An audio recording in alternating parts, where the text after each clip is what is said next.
The Accidental Entrepreneur is brought to you with the help of our sponsor, AWeber, the world's leading small business email marketing and automation service provider. Since 1998, AWeber has helped more than 1 million small businesses and entrepreneurs through its suite of web-based email marketing, automation tools, and education. AWeber, the best option when it comes to marketing your business. The podcast is also brought to you by the Alternative Board. Since 1989, the Alternative Board, or TAB, has been one of the leading peer advisory and business coaching organizations for independent business owners and CEOs across the world. By facilitating peer advisory boards, private one-on-one coaching, and strategic planning services, TAB helps business owners improve their businesses in ways that change their lives. And be sure to check out our affiliate sponsor, One of One Productions, the New Jersey-based podcast studio that produces and edits both audio and video podcasts. They sell equipment for the avid podcaster and have even created a guesting kit exclusively for our listeners. And be sure to support the podcast by ordering some logo merchandise from our online store. Listen to all of our sponsors' commercials later in this episode and follow their links in the show notes to learn more about their products and services. Okay, welcome back to another episode of the podcast. We got another great guest. This is a coast-to-coast episode because I'm in New Jersey and Jake is in LA, I believe. That's correct. And we're going to hear all about Jake's businesses. Jake's a young entrepreneur, and he's bought and sold some businesses. We're going to talk about his skincare line. So if you're watching us on YouTube, be sure to subscribe and like the video. If you're listening on your favorite podcast directory and can leave us a 5-star review, we'd appreciate that so we can keep bringing good guests like we have with Jake. So let's get on with the opening credits. The information provided in these episodes is for entertainment purposes only. It is not a guarantee of success or to be construed as advice of any kind. You should always seek advice from local licensed professionals before making any decisions. The dictionary defines an entrepreneur as a person who organizes and manages any enterprise, especially a business, usually with considerable initiative and risk. People often start a business without much choice, perhaps due to a job loss or just being dissatisfied at work, and they come up with an idea they just know can be successful. They become entrepreneurs by accident. That is to say, their success or failure happens by accident, not with intention. My name is Mitch Beinhacker. I'm a corporate attorney and a business advisor. You're listening to The Accidental Entrepreneur, my podcast about how to achieve success on purpose, not by accident. Join me along with our monthly guests, where we share our knowledge and help you get a hold of your business. And now on to today's episode. All right, Jake. So thanks for taking out middle of your day in LA, I guess, to join me. I know I had to reschedule on you once, so I apologize. It's no problem. I work kind of 24/7, so middle of any day is young, same as late, early, relatively young. Wait till you be my age. You'll be like, yeah, I'm not going to work today. You're actually my last podcast interview for the summer. I'm not recording anymore. Oh, wow. I feel honored. 2 live episodes. So I'd like to go back, and I know you're young. That's fine. But you do have a history of building some companies and, selling some companies, and now you're doing the skincare line. So maybe we can go back and start with your story as an entrepreneur growing up in California. I think it wasn't in California, wasn't it? I grew up in Long Island until 14, and then New Jersey, moved to Los Angeles. Coast, right. Got it. Moved to Los Angeles for high school. So yeah, being an entrepreneur in my mind is kind of seeing an opportunity and chasing it and making it happen.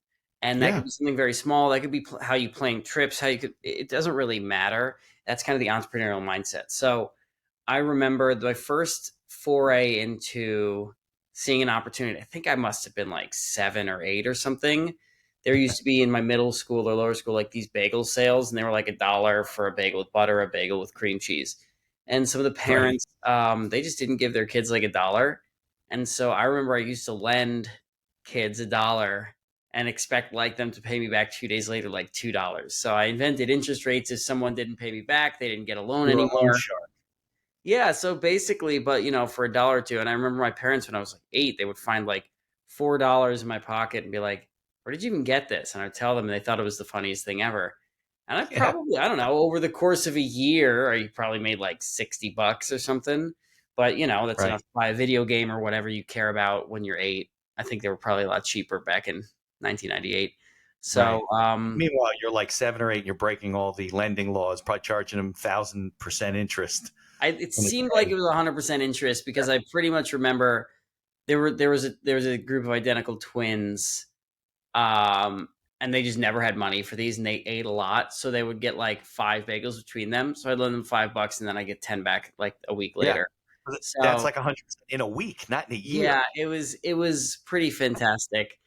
Yeah. I mean, I made some money here, like doing chores. You get an allowance of like a couple bucks, whatever. So I used to save my money, and I would then buy something I wanted, like anime from Japan, that because there Yeah. wasn't the internet at the time where you could just kind Right. of stream anything. So, yeah, that was the first kind of time. I never even realized that there was any set way of doing things. I don't know. My parents definitely encouraged me to figure out my own life path. I mean, I definitely studied hard. I was a salutatorian in high school. I went to Penn and did econ Okay. and math. So it's not like I didn't follow a pretty standard academic course. But yeah, even after graduating college, I didn't go and work for someone. I started a software company right out of there. But even before that, in high school and in college, I was tutoring kids all the time, making a lot of cash, saving it up, and then Right. putting that into like Apple stock and things like that. Yeah, you're a So hustler. Right. yeah, I mean, it just was kind of easy. I always looked at it with opportunity costs. Like, if I could get paid 40 to 60 bucks an hour as a sophomore in high school to tutor kids in the SATs, even though I hadn't taken them myself, that was the funniest part. Um, I actually did. I took the SATs in 6th grade as like a math competition thing and did well enough to like get older kids to let me tutor them. But even at That's that funny. time, it was the opportunity cost. Like, yeah, I could play 2 more hours of video games, or I could make 80 bucks and buy another one. Like, I know I'm saying a Right. lot of things in terms of video games, but I'm just trying to think about what my priorities were as like a Yeah, of course. 15 That's your year old. Like, yeah, what do you that's even buy? right. Yeah, Exactly. and my dad was an investment banker, so I understood about minimal amounts of investing, whatever you can as a younger person. So yeah, I Right. bought a bunch of Apple stocks, some Amazon things, whatever, back in the early, after the crash in like 2004, 5, 6, whatever. And then a lot of that stuff ended up being seed money for some of the other projects that I worked on. So, it's kind of like plateaus, both in your knowledge base of how you can start companies or how you can make them work, but also in your personal financial security and risk tolerance. Right. Yeah. So what was your first, like, those are little things, right? You're hustling, you're giving money out, you're scrapping around and want Yeah. to buy video games. What was your first like real business that you remember? I think it was tutoring. It was in college, summer. I was interning at Universal Music Group Mm-hmm. just because I thought I wanted to go into music. And then, we get let off at unpaid internships back in the day. So I get all let off, at like 4:30, and I'd tutor for like 4 to 5 hours for kids in summer school because they were one of two kinds of students who wanted to get out of certain classes, so they figured I'd take them over the summer, so they were like A+ students, or they were the students who kind of failed the classes and had to retake them in the summer. Either Right. way, These are all those were college. my favorite students because those were Yeah. the ones whose parents were like, we want little Johnny to get like an A+. He's only getting an A-. Like, crazy Right. parents like that pay well. And then parents were like, well, he needs to actually graduate high school. So if you can tutor him, they also pay well. It's the middle students who are like getting B's and C's. They're like, They're fine. whatever. It's the F's and the A's students that you want.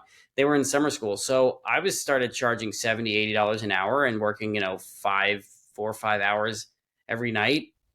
And that Yeah. was the first time I made like a significant amount of money in it. And I put that pretty much all, I didn't spend almost any of it. I saved that and put that into probably like Apple or Facebook stock or well, Facebook was pretty new. I don't think it was public yet. I'm trying to remember the specific, but I put it into mostly stocks and that multiplied. And so that was the first like, okay, I actually made like a decent amount of money in a short amount of time.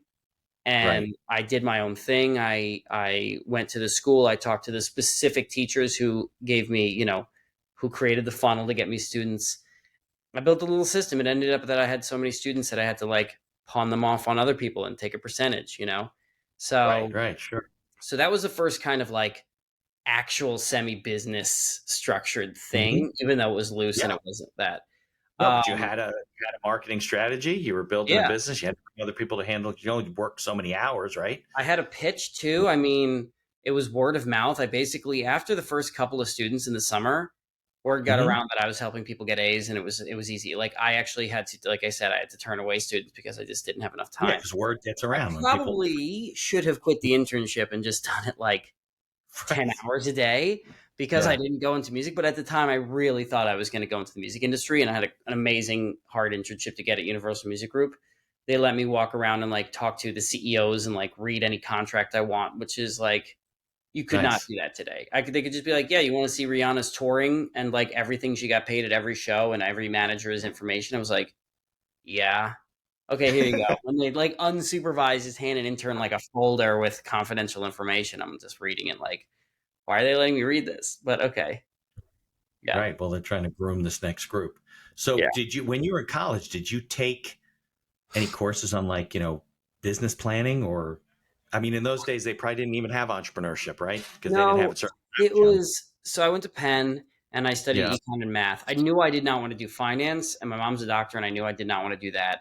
Um, I thought being a surgeon would be interesting, but I didn't want to start my life at 30 something. I'd just Were be you in now. Norton or just in the main I school? was in the main, we called it College of Arts and Crafts. It's the College of Right. Arts and Right. Sciences, but and I thought, okay, math and econ, I'll do those. I'll probably learn some business. Not even remotely relative to business. I don't even remember what I Not studied. I did very entrepreneurship. well, but like I look at my textbooks and it's like it's Chinese now. The formulas Yeah, I don't. know. I was econ and finance. Didn't help me in anything. No. And then, a lot of my friends were Wharton undergrads and they were just studying finance things. So it was like, I think I made the right choice to not do that because I didn't want to do finance.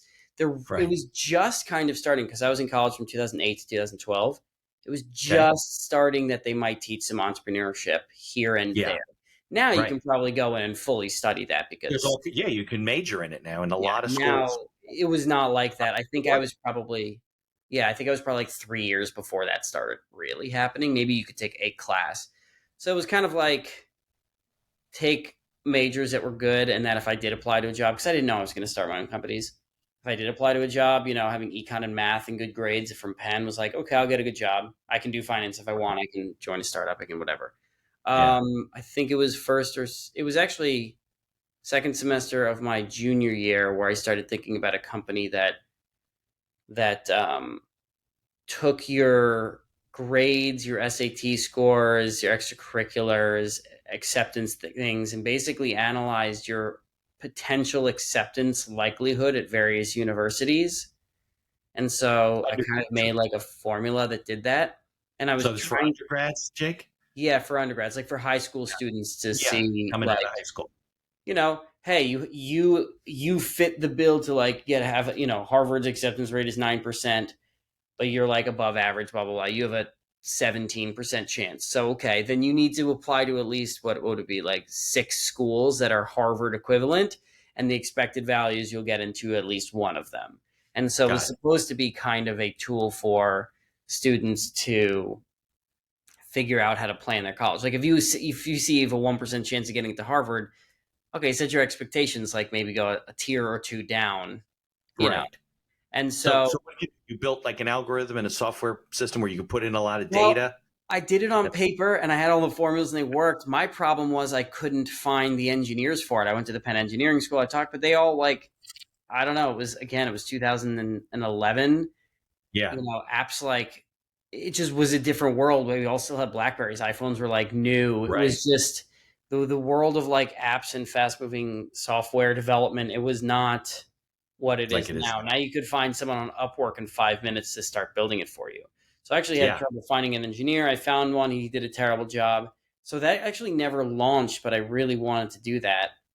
Okay. And thankfully, it didn't launch because, like 2 weeks after graduating, a student that I actually tutored hit me up and had an idea for an app, and I was like, "Oh, this is like way better." It was essentially social polling in the era of like early social media, so like Got Tinder, it. Snapchat, Instagram. They were all pretty new in 2012, Yeah. and so we had an idea to do social polling, which ended up being like a software company I ended up running for 6, 7 years. Right. And what it would do? It would gather data and sell that data, or Yeah, essentially, it started by a simple app where you would like write a question and ask you, and like, it's so funny because it sounds so trivial now. This is just like a feature in iMessage, but at the time Right. there wasn't any polling where you could say, hey, we're going to go play basketball. Do you want to do like which time? Give 4 options, and you text 7 friends and like they vote. And then right there in the Right. message, Which like, SurveyMonkey is now, right? yeah, You create. exactly. So we had the kind of basically like social survey monkey early, and it did well.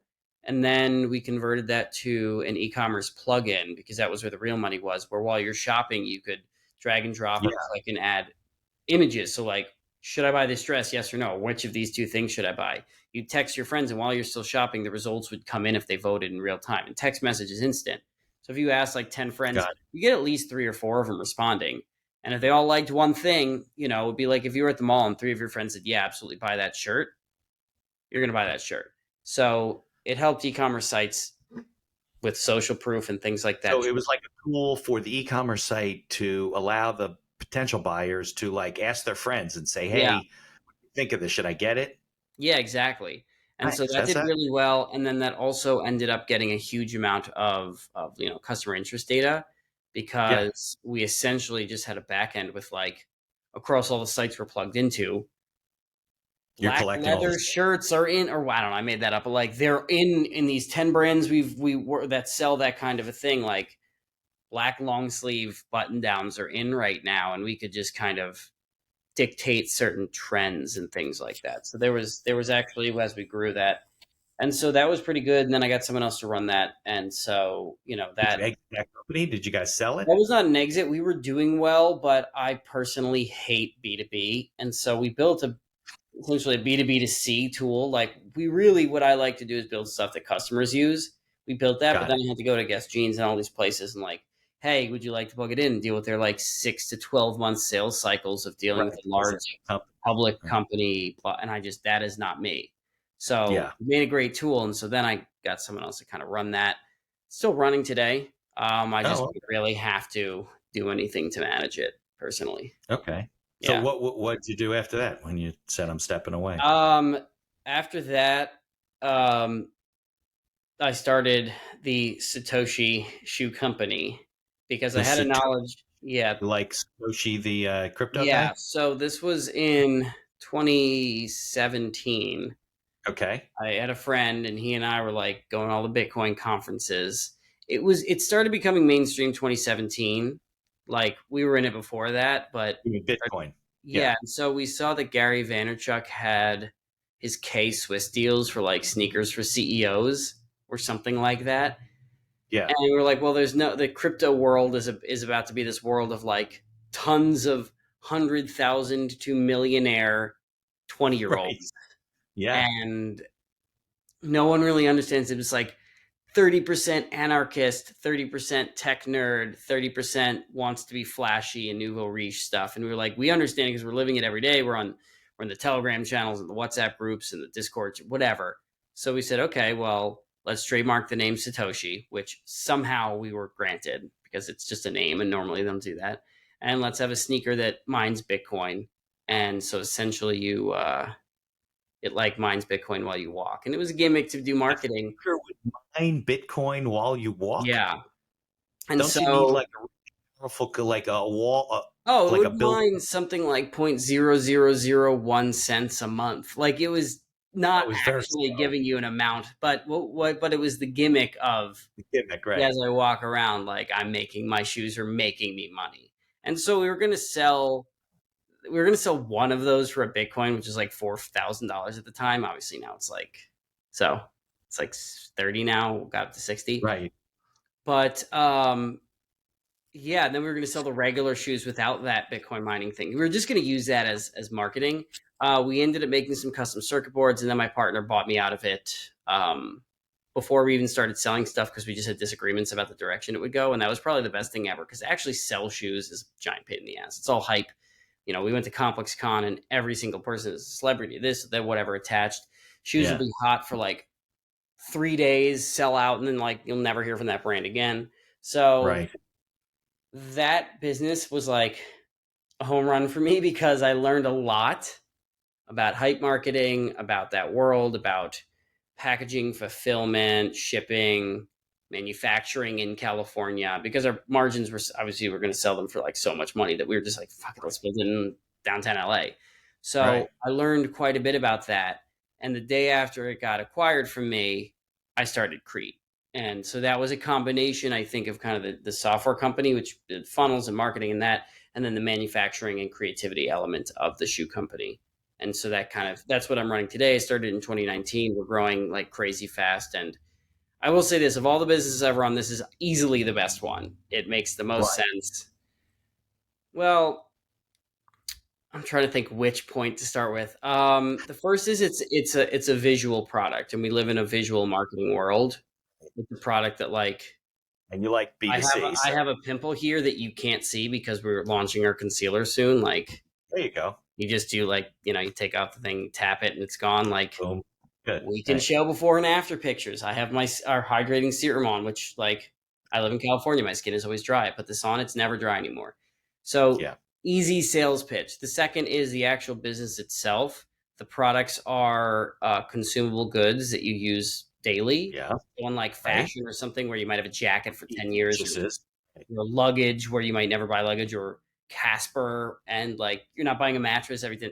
You're buying our stuff like every month, usually. Yeah.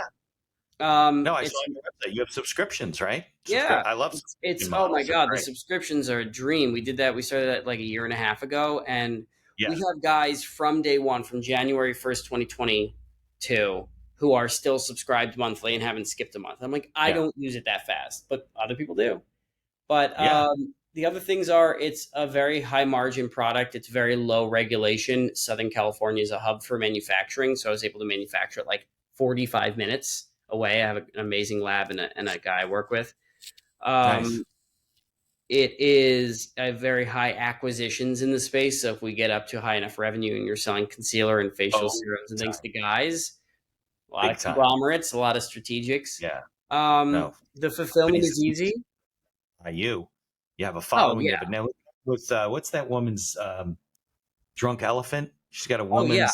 It should sell for like $800 million. 847 million. I actually know people who not only work at Drunk Elephant, but who actually were the finance people behind the deal. So like, there you go. All we need to do is be big. I know all the right people now for that. Sales, right? Yeah, and then a couple of other nice things are like the products are small. Like this for $28 is like this doesn't weigh a lot. Now this will last you a long time. Like our body serum, which it's like $64, and people buy it. Why? It lasts you 3 months, and you just don't have dry skin. You sunburn takes it away like immediately. So is the price point high? Somewhat, not for the quality of skincare it is, but in that marketplace, it's not really high. And so, but even this, it's only a couple bucks to mail to New York, and we fulfill it from Southern California. So it's like the business itself just made sense. Software is easier than physical goods because there's no fulfillment. But if you're going to fulfill something, if it's light and compact and uses up with a 2-year shelf life, there's easy storage, easy fulfillment. It's just a small additional cost. And our margins. It's not like you have to find co-packing relationships around the country because it's got to be shipped locally. No, I mean, also we do Amazon Prime, and they, we do sell on Amazon, and they figure out where it's going. So I'm sure it is actually distributed all over the country in their warehouses. We have no idea. We just send them thousands of units, and they like figure out exactly. They know where it's going to be sold before it's sold. They're crazy. Their algorithms are nuts. If anything, actually, that would be nice for them to tell us. They're not going to tell us. They're not going to tell us anything. They're a black box with data. But so it was that, and then we slowly built it up. I actually, the issue with this industry, which is part of the reason why we're doing well, is like when you find an industry that's stuck in 1983, 1987, like legacy people, 80-year-old guys who own conglomerates or the factories. There's no innovation. People have like fake innovation. It's kind of like vaporware was in the crypto space. Like everyone's talking about change. So all of the innovation in the skincare world is kind of bullshit. We got a new airless packaging. We now have this kind of It's not. You know what? You guys haven't sold. Right, and then you think your skin will get better and you're going to be beautiful. They think selling to guys is. Their mindset is two things. One, why can't guys just use female products? It's like, well, you've been trying that for 60 years and it hasn't happened. And the other is, why can't guys use products like they do in Korea or Japan, where they use like lipstick and eyeliner? Like they have more feminine styles. And it's like, well, if that's your method, and also innovation of formulas takes a year and a half and Because they're anything big like companies. that, Sure. it's like, well, I'm just going to come in. I learned chemistry. I formulated our first 2 products myself, literally myself. They sell out all the time. The return rate is like 0.0. YouTube and Google. I basically found products, but like let's say I wanted to do a facial serum, which is a concentrated moisturizer that penetrates the skin more. Okay. I knew about that because I have a scar on my nose from a ski accident. That's where I learned about skincare. That's why I knew there weren't brands for guys. That's like the founder story You of were looking Krete. for them and If they weren't if there. I lean in, you can see it a little bit. Yeah. But yeah, why? Because I learned about microneedling, hyaluronic acid, concealer, etc.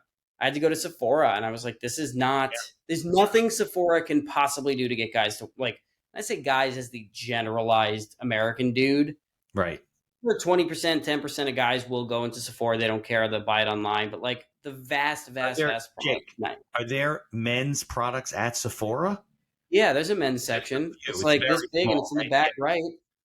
The Yeah. point is, no, there's not a men's section because it's Right. like, I mean, No, you know what I think of men's you products? can't walk through the dragon's den to Yeah. find the thing in the back right. Like the whole rest of it is not for guys. So Of why course, would you because walk that's not through? their market. They're like, well, we don't really make money on guys. The Yeah, guys are coming in with the girls. But you know what I think of like men's products are like Duke Cannon, and they're like giant soaps and a huge lip balm. I probably have one in my pocket right now.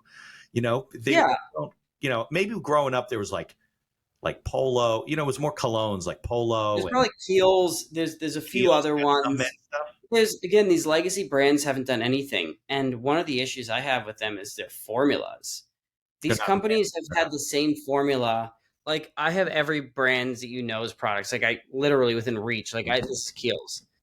This stuff has like very aggressive preservatives that hurt my face. They have scents from like the 70s that I think smell terrible. Okay. They have just been relying on the fact that they're a brand. Like they haven't innovated.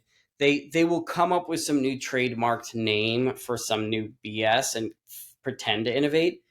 And innovation is not like, okay, you found this magic chemical from the hills of the Himalayas Right. and it's No, going to it doesn't solve have all to be your like, issues.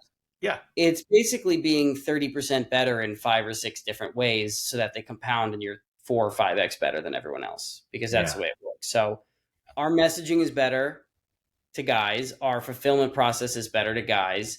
Our products are formulated to work for both male and female skin, but specifically to also work for male skin, which is thicker, a different pH level. So all our products work for women too. It's just a lot of female products don't work for guys. They're not scented. They're not named things like creme brulee as a tone for It's just Of course not. we Right. just avoided anything that would alienate guys, and what we ended up was with a brand where all our products take 30 seconds or less to use. All our products are phenomenal and actually work and can solve specific skin issues. And now women buy our products too because they're like, "Oh, your stuff is better than La Mer, which costs $250, and your thing costs $40." It's like, yeah, $40 for a small thing is like not cheap. It's Not, just but it should be not your industry. $250. Right. And we sold it for this lowest amount where we would actually still have decent margins. Nice. Well, I think this is all great because we're just about the point about midway. We'll take a commercial break so I can give some, kudos to the sponsors that pay us a little bit of money. And but I think this whole conversation is really great because you represent like the new age entrepreneur, the guys who are your age, millennials or whatever, that you couldn't have done this 30, 40 years ago.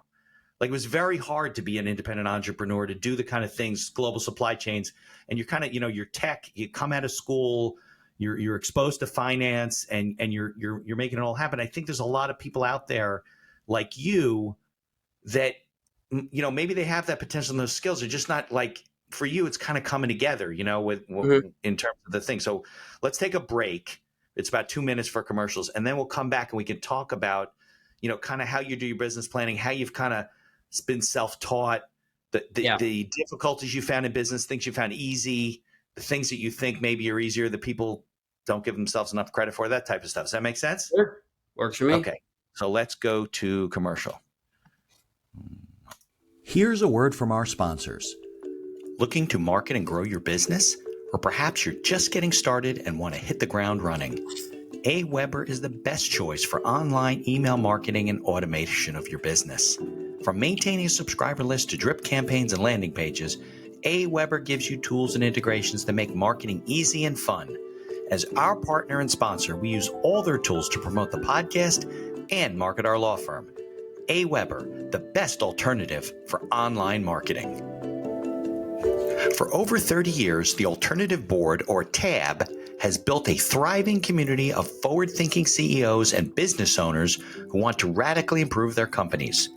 Through unique combinations of one-on-one business coaching, participation in monthly TAB board meetings with other non-competing owners, a suite of strategic tools, and customized strategic planning workshops, TAB membership can deliver greater strength to your business and a better work-life balance for you and your family. All packaged in a streamlined and affordable service that the people at TAB invite you to try risk-free. Maybe you're looking to get into podcasting, or you just want to market your business. Maybe you want to do it for enjoyment, or because you have a message you want to get out there. One of One Productions is a New Jersey-based studio just over the George Washington Bridge that caters to the booming business of podcasting. They offer a comfortable atmosphere using the latest technology available to record your podcast. And they are a full-service media company offering both audio and video production services, creating both audio and video podcasts as well as video shorts for business and personal use. Professional audio equipment packages are available through their website for all budgets, and be sure to check out their podcast guesting kit, created especially for our listeners. Follow the link in the show notes to learn more about all of our sponsors. And now back to our show. Okay, we are back. So Jake, in continuing what I was saying before, I think that it's, you're the entrepreneur that I wanted to be 20 years ago, but I had to, it was very hard to start things on your own as a young guy. We didn't have the kind of tools. We didn't have the world that's connected like it is now. You said you learned about skincare and men's skincare through Google and YouTube. Well, those didn't exist when I was personal experience. Yeah, I walked into Sephora because I had to for the scar on my nose. Like I was forced to. But yeah, I Googled ingredients. I Googled stuff. I had to become an informed consumer, which I could be. And then I learned about the business. It is amazing. I'll tell you, if you want to find out how something works, go to YouTube and Google insert that thing, how it works. Yeah, you can go see how does the Fed work? Go watch 3 videos on it. You'll have a pretty decent understanding of how it got formed, who's behind it, what they do, how printing money, whatever. I just picked that because I actually saw a YouTube video on it earlier today. Oh, dude, anyway, that's funny. I just watched how to formulate a serum. And then I found the person, and then I went to her website, and she said, "Oh, I follow this person." I started following some chemists on YouTube, watched their videos. I don't know. There you go. 6 hours of YouTube videos later, I had it with detailed notes as if I was studying for it. I call it the University of YouTube. Then what I did is I bought 10 products that were the highest rated on Amazon in that category. I looked at them, I read their claims. I broke down all of their ingredients in a spreadsheet, and I Googled them one by one. That's where I came up with my ingredients list. It was the best ingredients from other people's products put together in certain ratios. Then I bought the things, I formulated them, which is essentially, buying some beakers on Amazon. It's kind of like, it's not like certain products are very hard to formulate. Serums are not. Got it. Well, they're hard to formulate in that you need to get an amazing formula, but they're not the physical action of mixing them is pretty easy. Other things have heating phases, oil phases, water phases. You don't need special equipment to mix them or something. This is an immersion blender and a beaker. It's it's physically easy. So I made 200 formulas. That was the hard part. And a couple of them were so good, and they had the same couple of ingredients, and then I tweaked the usage percentages of each ingredient, and all of a sudden I had one. I started using it myself for a month, and then I gave it to my girlfriend, and then I gave it to family and friends, and all of a sudden everyone's like, this is fantastic. Okay, I guess this is it. I owned the IP for it. I knew how to formulate it. And then once I found a formulator, another issue is the contract manufacturers. They'll want to own the IP if they develop it for you, so you can never leave, because their business is not in the research and development. It's getting $3, $4, whatever. When you buy, I need 10,000 units. They're like, okay, that'll be $40,000. Right. And so, giving them a $10,000 lab fee to develop something that takes a year, that's not really where they make their money. So coming into those places, owning my IP and saying, hey, if you guys fuck up, I can just leave. Well, I Yeah, don't no, know if that's I can important. curse, Work but for hire. People don't realize that when they go and they're ignorant about it and they hire somebody to do work for them. The person says, "Wait, I own this. You don't own this. We're just letting you use it." exactly. Like, what? It's So my idea. yeah, they're called contract manufacturers, and that's what I wanted. I wanted someone who I could contract to manufacture it. I did not want a ownership partner in IP that is fundamental to the business. Right. Where, by Right. the way, it turns out contract manufacturers, including one of those we're working with, yeah, they take 2 weeks sometimes to get back to your email. Whereas They're busy, the other guy I right? just worked with, who is fantastic, I pay probably 20% more for him because he's more expensive.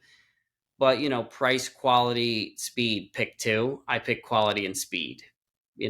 So Yeah. with him, in 2 weeks, I went from hey, I need 10,000 units to I ordered everything and it was formulated in our inventory about 2.5 weeks later. The other people, for another product we're making with our other manufacturer, again, they took a week and a half just to get back to my email saying, "Oh, it's great that you want more product. Okay, let's set up a call next Let's week start to talk talking about it." about it. Right.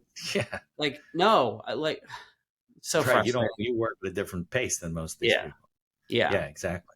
So let's talk. I always think it's very interesting because you obviously had to do planning, right? You had to figure out like where am I going to get my supplies, what the price point should be, what are my cost of goods sold, what kind of employees do I need? Do I need Uh-huh. employees? Can I do just virtual employees? Do you Yeah. all that type of stuff? So how did you go about that? How did that develop over a period So of time? Because I'm a big person when it comes to those kind of things, I knew planning. I could do it personally because I have had, with the software company, the shoe company, I had a partner on both of those.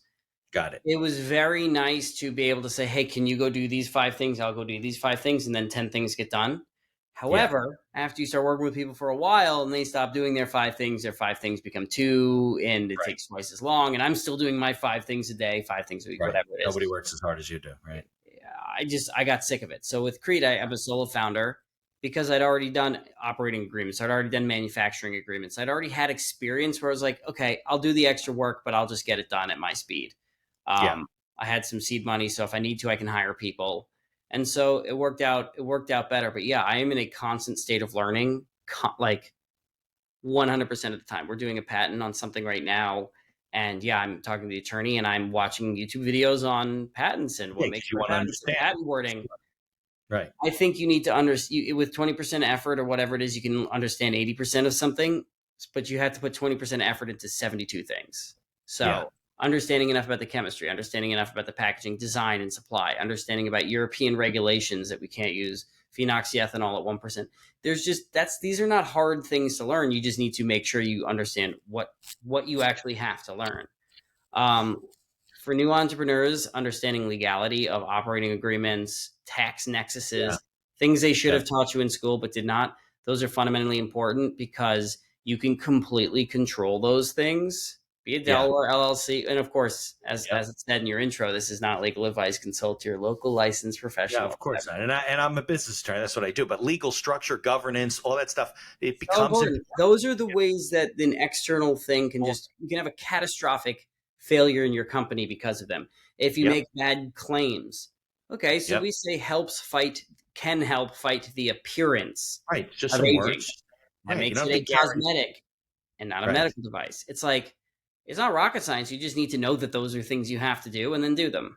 And Right. so Well, there's that on every level. people casually use the word, I guarantee it'll work. I'm like, don't use the word guarantee around me. Like, I'm a lawyer. Don't ever use the word guarantee. It's not necessary. Nobody's asking you to guarantee that this stuff works. You could say we try, we help, we don't guarantee results, but this has been our experience. You don't have to, like you said, put your whole company on the line because of two words that you put somewhere and No, write. we'll put if we put guarantee or something, we put like 100% satisfaction guarantee That's asterisk different. Right. below. If you don't like it, you can get a refund within 30 days. Like Go. we make sure that we put below every one of our before and afters results may vary. It's just Right. it's not rocket science for that. Now again, the formulation part, that was a little crazy for me to learn and do. That was whatever. Sure. Making content, which we constantly need. We have new ads every single week. Some of them we run for a long time, but we're like 50% a content company at the end of the day. Like you just need to make ads. Yeah. Your business is all And marked. and so for me, I bought lights from Amazon that are 5400 degrees Kelvin, which is like the natural light. I bought 2 of them. I learned how to position them from a friend who's a photographer, because you go to an agency, you're like, I want UGC. And they're like, okay, that'll be $5,000 for like 5 minutes of video. And you're like, what? I find Right. someone on Craigslist, they're $250 Yeah. for the entire day, $80 No, for lights, $120 money. for a shotgun mic. It's like, okay, I'm 400 in and I got 8 hours of footage. Right. So Okay. Jake, how many employees does the company have? 0.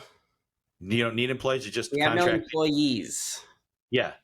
So We have, so you doing everything yourself, or are you? No, we have a team of 6 or 7. They're just not employees. And I Right. know about AB5 in California, which is the thing where they came after Uber and Lyft and tried to make the drivers employees, and then made this law that screwed every creative person, and then ended up giving Uber and Lyft exemptions from it because they threatened to leave. So they just left us with it. So there's a huge issue in California with, like, classification. Independent contractors versus and misclassification, and you could owe like a ton of fines and things.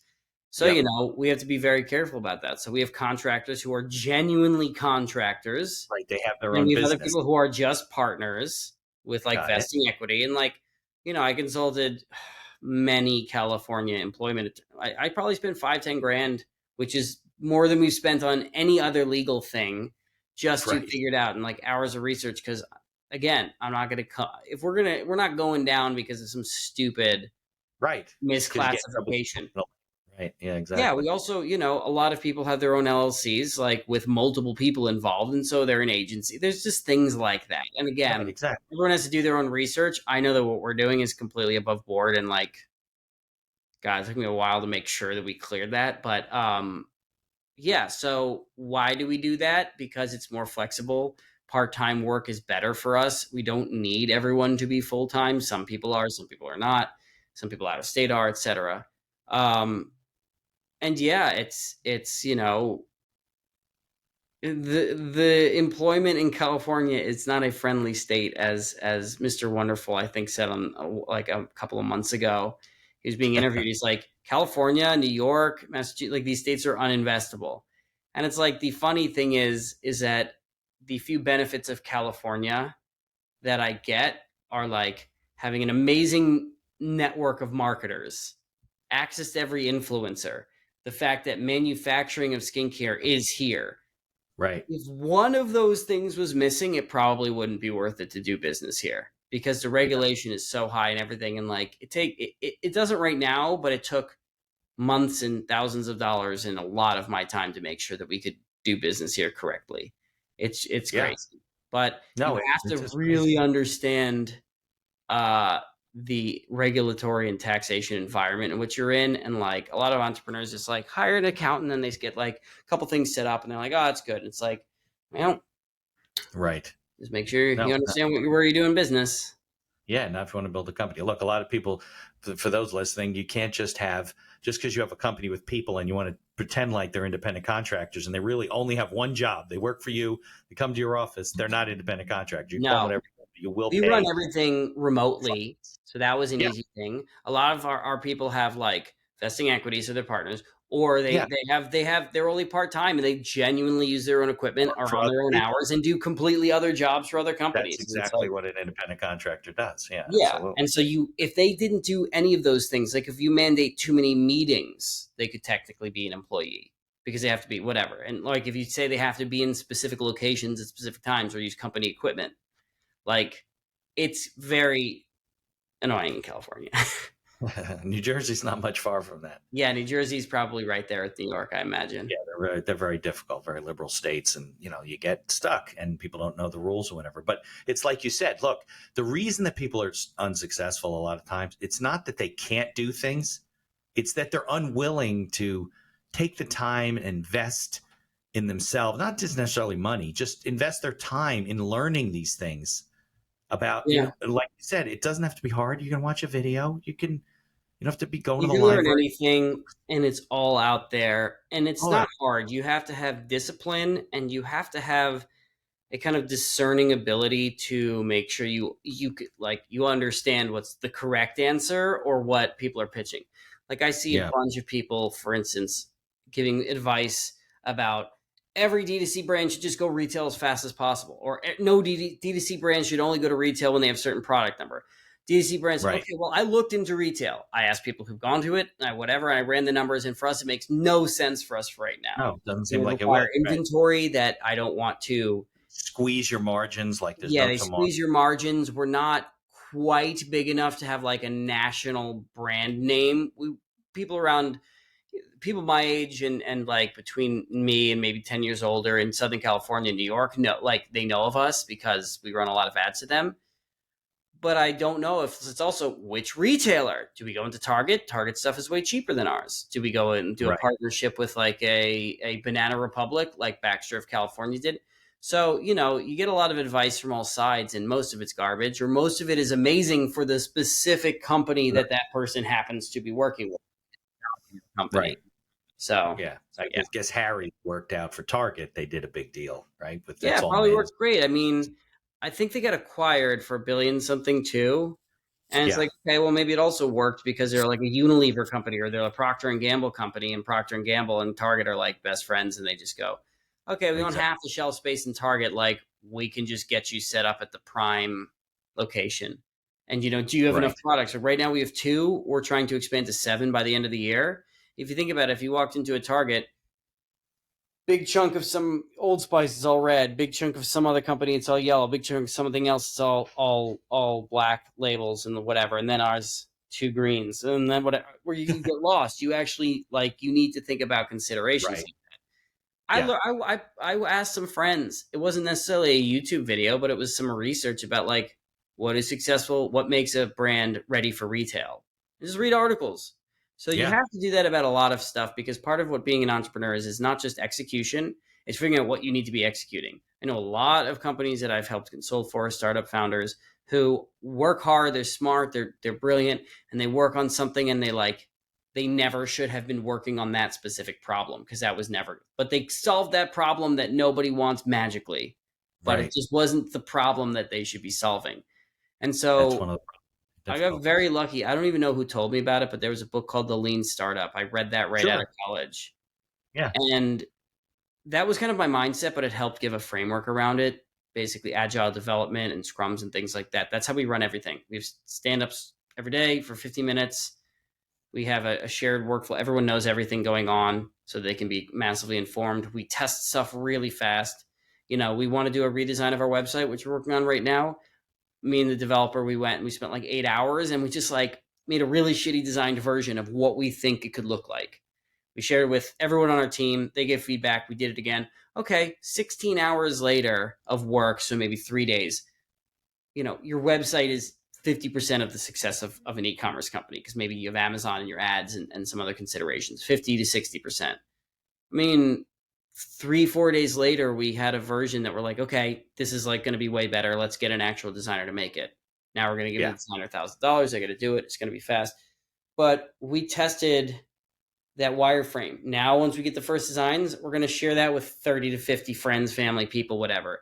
Then when we actually build it, we're going to launch it as an A/B test and give it 10% of the traffic for a couple of weeks. We're going to basically do it in stages to make sure we're actually doing the right thing. And if it sucked after 2 weeks, we'd just be like, okay, turn it off. Start it over. And spend that much money.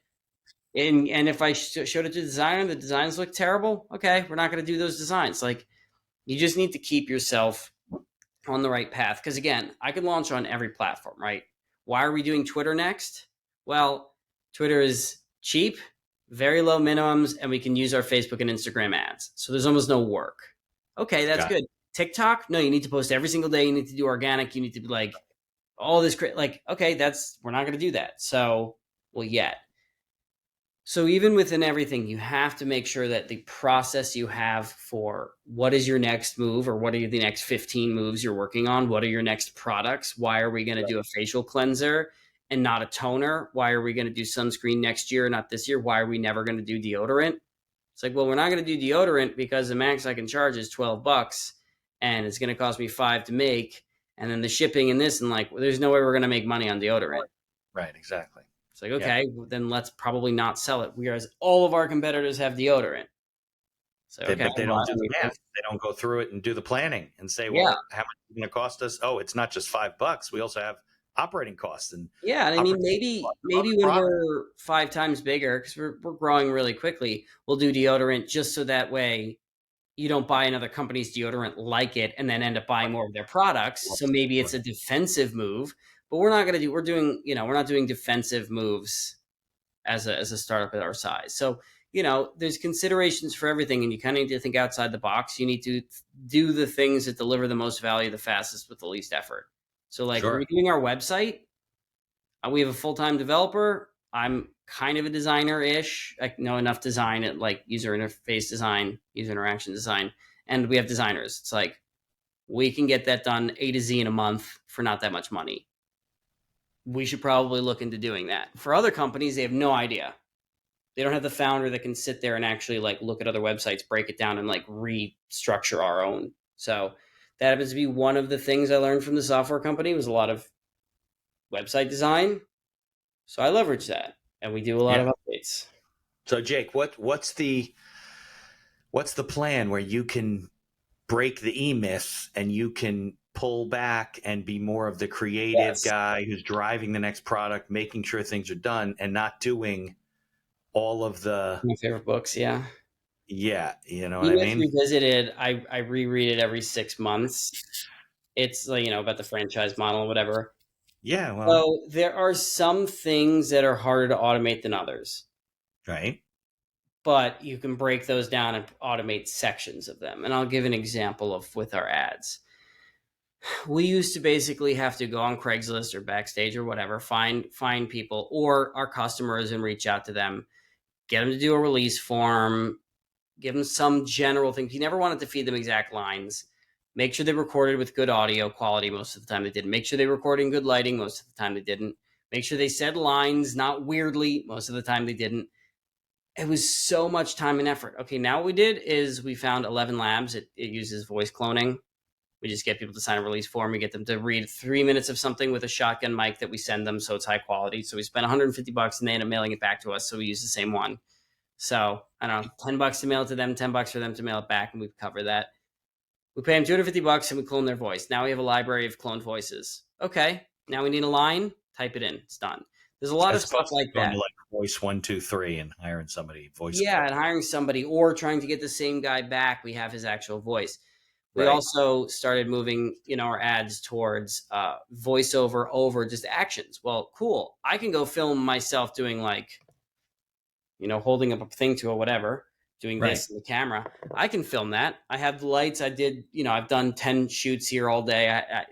You film it on an iPhone. It's easy. You just set up a nice background and hold your product like But this. is that the best use of your time as you grow? No, but basically I always do the thing first so I know how to do it, and then I write how to do it, and then I get my ads guy to do it. Okay, that's fine. That works.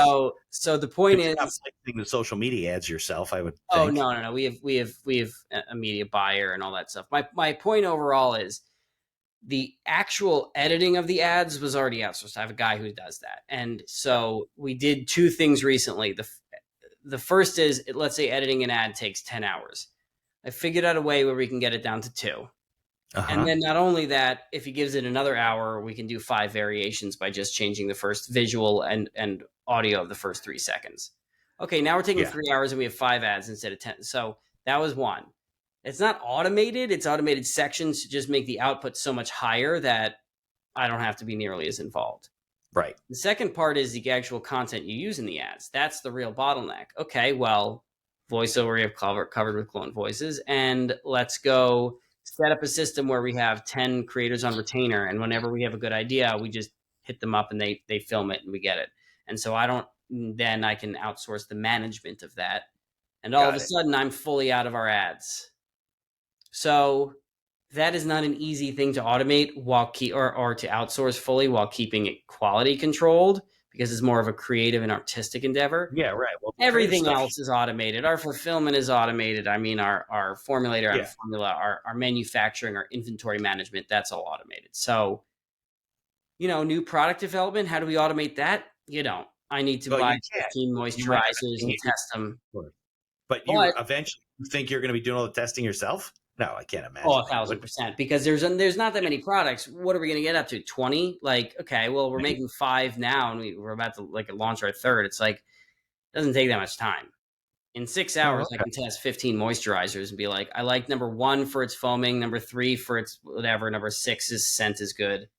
And then I send it to our lab guy and he does it. So there are certain things that you can't just make yourself completely out of any company. No, of course You not. can make yourself That's what. 90% and then, rest invest, which is the goal. But, again, when it comes to establishing the real thing with, let's say, product development, even if I have to do all the work up front, once we have a product, I'm done. Our, Yeah. our packaging is set up. Like, it's 3 emails that I don't need to send to our label guy, our packaging guy, and our formulator and be like, hey, man, we need more. When can you schedule the manufacturing of it? And then Right. wire the money or whatever.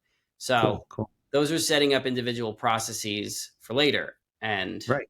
so, yeah. Yeah, no, I tell, look, as a lawyer, a lot of my practice is automated.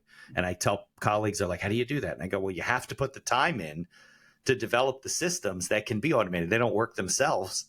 You got to get them in place. I'm sure you put all these things in place to fulfill and, Yeah. figure all that stuff out. I like to be the one that does the thing first. And then I Yeah. realize, can we do it internally, or, oh shit, I'm not going to do this either because I don't want, like, I tried to Right, you do get our tired. social media Right. management. I got us up to 3,000 followers. It was the worst thing I ever did. I hated every minute of it. So I will not do that. I will look for people to manage our social media when we actually want to give budget to that. But I Yeah. tried it. I tried a bunch of strategies. They worked. And I was like, okay, now I know exactly who I need to hire. If they don't Right. say that they can do X, Y, and Z that I tried and worked, or that if they say they're going to do A, B, and C that I tried and absolutely flopped, okay, cool. So if you try stuff yourself, you become a significantly better manager and significantly better to hire. And everything is always about people. I have an unbelievable team around me. They are as important as I am to this.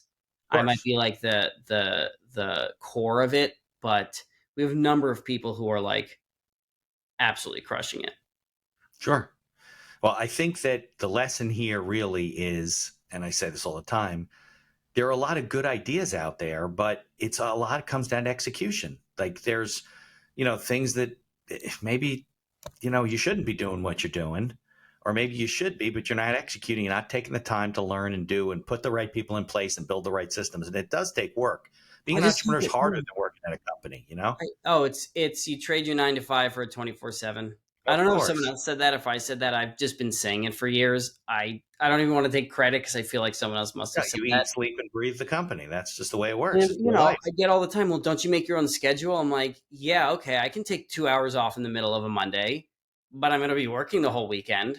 So it's like, because Yeah. people say I don't have a boss. I'm like, my customers are my boss. Maybe I self-funded it so I don't have investors I owe, or maybe I Right. obviously own 100%, so like I can do whatever I want in theory. But no, I can't. I still need to make products that customers willingly give me their money for. So I do have a boss. If Right. I make what I want and it doesn't sell, I let my bosses down, which are the customers. So that's my philosophy. Yeah. Do you go on vacation? Do you stay in touch with the company? You can't be Oh totally man, I do not know how to take vacation. I go travel. Might I take mean, 20 years. I travel. Like, I've done Burning Man 3 times. I brought a Starlink last Okay. year and I worked 4 hours a day. And people were like, "Are you crazy?" I was like, "Dude, I don't know how to. Yeah, right. I can't." Yeah, first of all, it was better than not being there. I had plenty of time to Right. enjoy myself. I take a day off every other week. Okay. That's a lot. I'm going to Italy in a week.